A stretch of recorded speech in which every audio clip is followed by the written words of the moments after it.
All right, hello everyone. Welcome to the first edition of PCBL Battle of the Week. And uh, much to my disdain, we have my battle versus Blaik, Nyako versus Blaiktrout. He's actually supposed to be Blaiktrout, but we can talk about that later. Blaiktrout is what he should be called. Actually, though, because he's fraudulent. Anyway, hit the play button on this. And so, right off the bat, you see me leading with Mimikyu, and my intention was, like, I wanted to basically just start sweeping immediately. Because, like, the main problem here was Mega Gyarados. Because he has Mold Breaker. Exactly. It goes through your disguise. Yeah, and I found that out very late while I was laddering with his team after I made it. And so I was like, the best way to do it is just use the disguise right off the bat. Just go, balls to the wall, Sword Dance, Mimikyu, everything. That was your red card popping. Do you want to talk about that? Oh, okay. I was so upset. All right, so I messed up. This set for Togedemaru is genius. You run Nuzzle red card, and with Sturdy, you're able to take any hit, and as long as your opponent isn't obviously like a ground type or a electric type, you can paralyze them on contact. And the red card with Sturdy allows you to take any hit as long as you're, of course, at full health, and you can force them to switch out. And while I was laddering with the team, it worked really well against obvious, setup, like turn one setup. And my main thing was I didn't want something like Gyarados to possibly sweep me. Which is happening. It's almost going to happen right now. Exactly. But as we'll find out, he doesn't have Waterfall, he has Crunch. And this was the moment in the battle where I was like, okay, you know what? I got this in the bag. Because Mega Gyarados was something I was preparing for heavily, and I was very scared of it. Because, like, if one Dragon Dance, it's just over. That combined that with Mold Breaker, it just makes it very hard for Mimikyu to even scratch the surface of coming back. So it being out of the way very early made me very hopeful for the rest of the battle. Yeah, you took the early lead. You struck first. Exactly. And here we're gonna see Blaik. He's gonna set up a bit with Arena Joestar, his Florges. He's been influenced by JoJo very recently. I love that, honestly. Because I love JoJo. And Florges is very threatening to the Pokemon that you chose for your team because your Togedemaru doesn't have Steel moves. No, this is he doesn't learn any. This is the problem with the team that I built. I realized way later, you'll see Kecleon's gonna die there. I knew I wasn't gonna do enough damage with anything else, and he outsped me. So Shadow Sneak was my best option, just to get some damage on it. Oh, here's this. Yeah, no, I'll talk about my team composition later.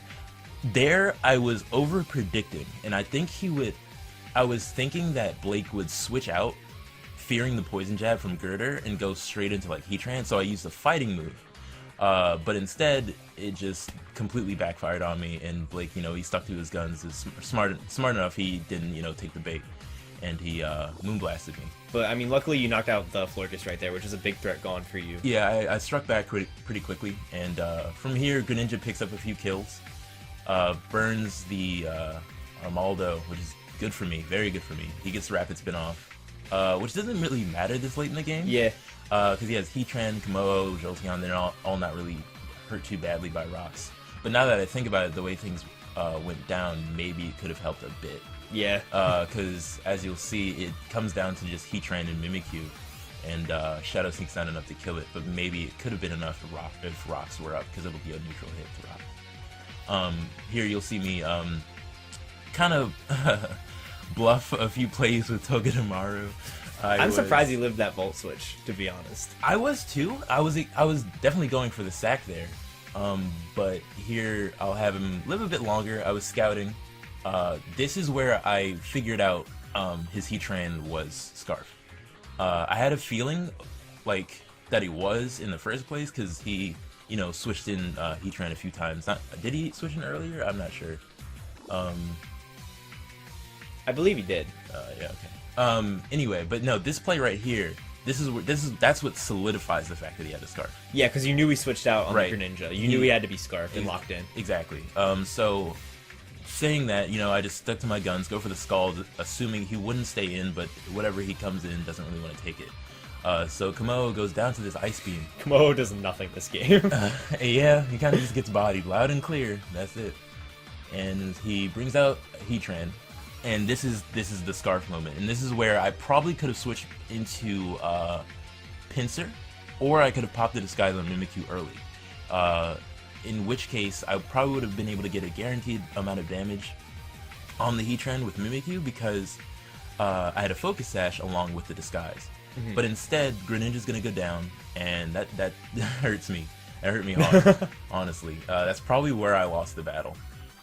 Really, where I lost the battle is probably Girder, the whole Girder. The Girder play. stack. Yeah, if I kept Girder in, I probably would have been a lot easier. But this battle probably would have taken way longer to finish. But this battle ends up coming down, really close to the wire because, as you'll see, Heatran keeps putting up the offensive damage, but because of the disguise, right? Since you left it just a Mimikyu, right.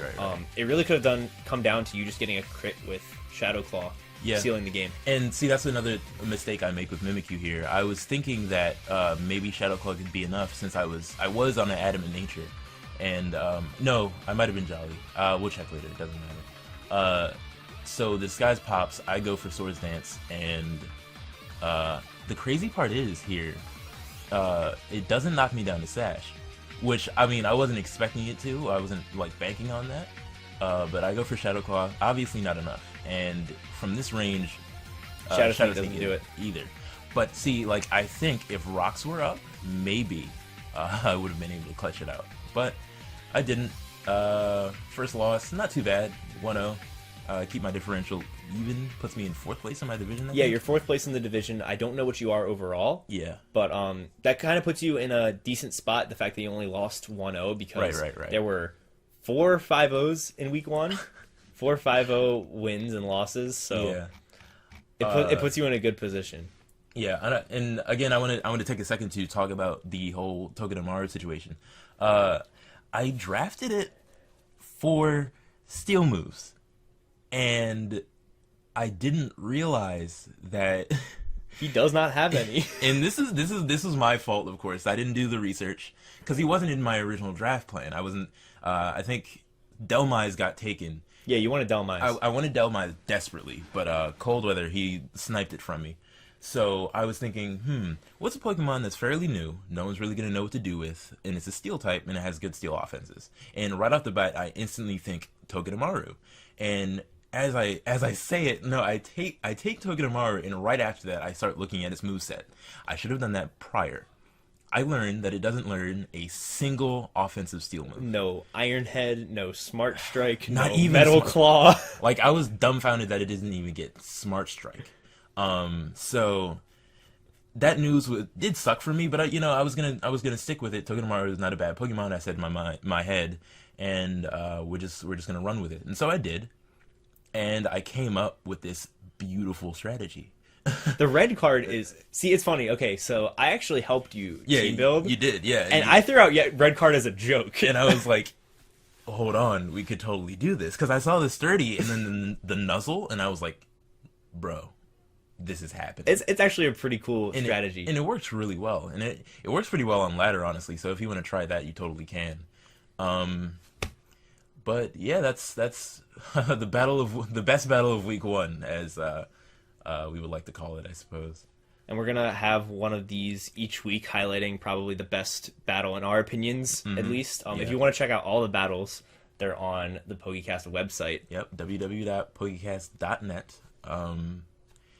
Yeah, and the battles of the week, they will be commentated by either me, Troy, or whoever we get. Honestly, yeah, we don't even know. Yeah, whoever wants to do it that day. Honestly, thank you guys so much for tuning into this. I'm looking forward to a good season. Hopefully, I can get back from this loss. You're starting off 0-1, but honestly, there are people that are 0-1 that are doing a lot worse. So. That's very true. Thanks, guys. See you later.